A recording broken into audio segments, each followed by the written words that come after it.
Closer in time. In 1964, at Stanford Research Institute, SRI, Douglas Engelbart's team built a little wooden block with two perpendicular wheels, translating hand motion into XY cursor motion.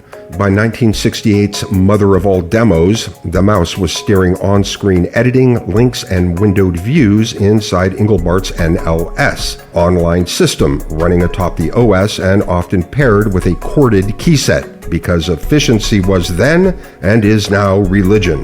The U.S. Patent XY Position Indicator for a Display System issued on November 17, 1970.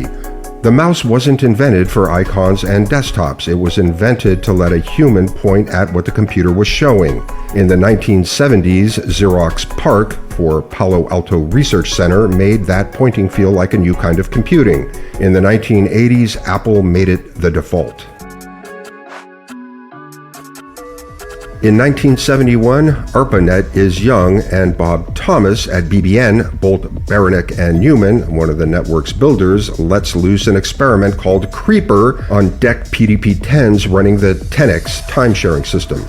Not a virus, technically, no host program to infect, Creeper roamed the network, moving from machine to machine and printing its calling card on users' terminals or teletypes. "I'm the Creeper, catch me if you can." Early versions even packed up and left, deleting themselves behind. It wasn't stealing secrets or wrecking disks, it was proof that a network could carry moving code, not just messages. The response was equally savvy. About a year later, Ray Tomlinson wrote Reaper to chase down Creeper and delete it, a self-propagating cleanup program, a counterworm, if you will. 4 years later, John Brunner supplied the name Worm in his 1975 novel, The Shockwave Rider. Before computer virus had a name, networks already had worms. Decades earlier, John von Neumann had theorized self-reproducing automata. A virus properly doesn't roam. It hides in a host program or boot sector and spreads when you run or boot the host. In 1983, Fred Cohen, with the term suggested by Len Adelman, gave computer virus its modern meaning. The first widely seen examples were provincial by necessity. Elk Cloner hit Apple II floppies in 1982. Brain infected IBM PC boot sectors in 1986. Early viruses were assembly-level creatures, tuned to one CPU, one disk format, one operating system. In an era of sneakernet, humans were the network, and viruses were local pathogens, perfectly adapted to their digital biomes.